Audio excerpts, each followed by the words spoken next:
नमस्कार हरि प्रेमियों, आपका हमारे YouTube चैनल में स्वागत है। सभी दर्शकों को जय माता दी। हरि प्रेमियों, कैसे हैं आप? उम्मीद है आप सब अच्छे होंगे। आइए आज का प्रसंग शुरू करते हैं। आज का प्रसंग है दुर्गा सप्तशती पाठ अध्याय 3। हरि प्रेमियों, उससे पहले अगर आप हमारे चैनल पर नए हैं तो प्लीज़ चैनल को सब्सक्राइब जरूर कर लीजिए और बेल आइकॉन को जरूर दबा लीजिए ताकि आप तक हमारे सारे नोटिफिकेशन पहुंचते रहे। हरि प्रेमियों, आपका एक भी सब्सक्राइब हमारे लिए बेहद मायने रखता है। आइए माँ दुर्गा सप्तशती पाठ अध्याय 3 सुनते हैं। महर्षि मेधा बोले, महिषासुर की सेना नष्ट होती देखकर उस सेनापति चिक्सुर को क्रोध में भरकर देवी के साथ युद्ध करने के लिए आगे बढ़ने लगा।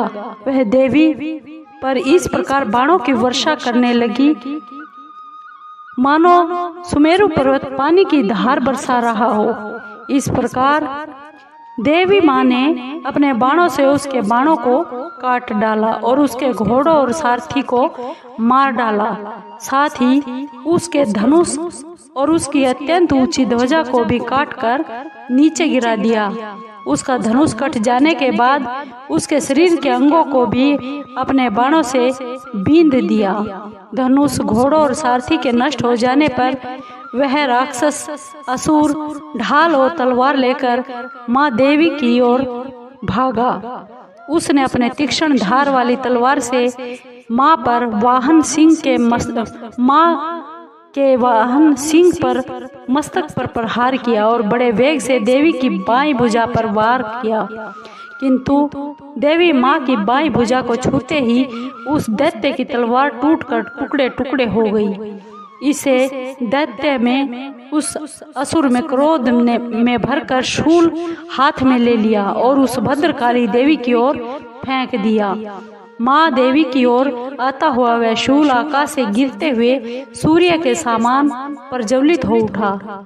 उस शूल को अपनी ओर आता हुआ देखकर देवी माँ ने भी शूल छोड़ा और महाअसुर महादैत्य के शूल के 100 टुकड़े कर दिए और साथ ही महाअसुर के प्राण भी हर लिए।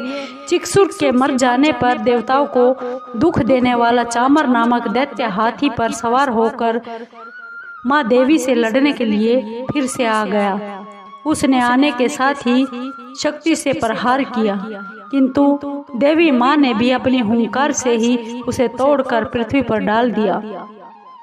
शक्ति को टूटा हुआ देखकर दैत्य ने क्रोध से लाल होकर शूल को चलाया, किंतु देवी माँ ने उसको भी काट डाला।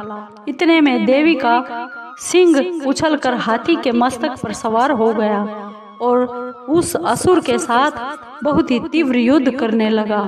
फिर वह दोनों लड़ते हुए हाथी पर से पृथ्वी पर आ गिरे।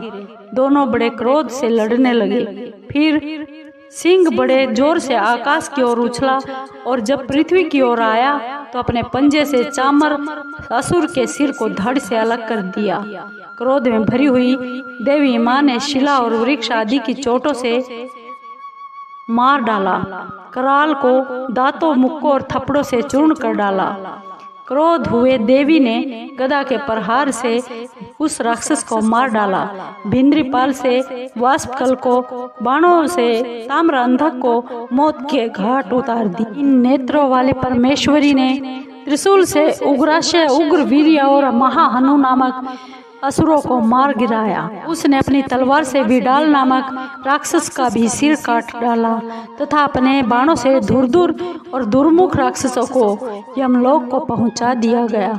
इस प्रकार जब महिषासुर ने देखा कि देवी माँ ने मेरी सेना को नष्ट कर दिया है तो वह भैंसे का रूप धारण कर देवी के गणों को दुख देने के लिए आ पहुंचा।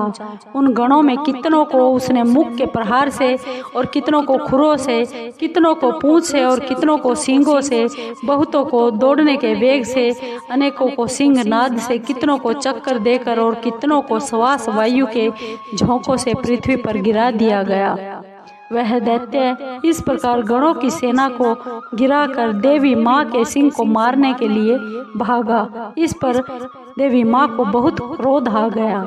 उधर दैत्य भी गुस्से में भरकर धरती को खुरों से खोदने लगा तथा सींगों से पर्वतों को उखाड़ उखाड़ कर धरती पर फेंकने लगा। मुख से जोर जोर से शब्द करने लगा। महिषासुर के वेग से चक्कर देने के कारण पृथ्वी क्षुब्ध होकर फट गई। उसकी पूंछ से टकराकर समुद्र चारों ओर फैलने लगा। हिलते हुए सींगों के प्रवाह से मेघ खंड खंड हो गया और सवा से आकाश में उड़ते हुए पर्वत फटने लगे। इस तरह क्रोध में भरे राक्षस को देखकर माँ चंडिका को भी बहुत क्रोध आ गया और वह उसके मारने के लिए क्रोध में भर गई। देवी माँ ने पास फेंककर दैत्य को बांध लिया और उसके बंध जाने पर राक्षस का रूप त्याग दिया और सिंह का रूप बना लिया। जो ही माँ देवी उसका सिर काटने के लिए तैयार हुई, उसने पुरुष का रूप बना लिया जो कि हाथ में तलवार लिए हुए था। देवी माँ ने तुरंत ही अपने बाणों के साथ उस पुरुष को अपनी तलवार की ढाल से बींध डाला। इसके पश्चात वह हाथी के रूप में दिखाई देने लगा। अपनी लंबी सूंड से देवी माँ के वाहन सिंह को खींचने लगा और गर्जने लगा। देवी ने अपनी तलवार से उसकी सूंड काट डाली। तब राक्षस ने एक बार फिर भैंसे का रूप धारण कर लिया और पहले की तरह चराचर जीवों स्थित समस्त त्रिलोकी को व्याकुल करने लगा, परेशान करने लगा। इसके बाद क्रोध में भरी हुई देवी माँ बार बार उत्तम मधु का पान करने लगी और लाल लाल नेत्र करके हंसने लगी। उधर बल वीर्य तथा मद से क्रोध हुआ असुर भी गरजने लगा। अपने सींगों से देवी पर पर्वतों को फेंकने लगा। देवी अपने बाणों से उसके फेंके हुए पर्वतों को चूर्ण करती हुई बोली, अरे मूर्ख, जब तक मैं मधुपान कर रही हूँ तब तक तू गरज ले और इसके बाद मेरे हाथों तेरी मृत्यु हो जाने वाली है और देवता फिर गरजेंगे। यूँ कहकर देवी माँ उछलकर उस दैत्य पर जा चढ़ी और उसको अपने पैर से दबाकर शूल से उसके गले पर आघात किया।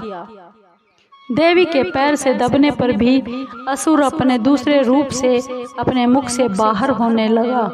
अभी वह आधा ही बाहर निकला था कि देवी माँ ने तलवार से उसका सिर काट डाला। इसके बाद सारी राक्षस सेना हाहाकार करती हुई वहां से भाग खड़ी हुई और सब देवता बहुत प्रसन्न हुए तथा ऋषि और महर्षियों सहित देवी की स्तुति करने लगे। गंधर्व राजगान करने लगे और अप्सराएं नृत्य करने लगी।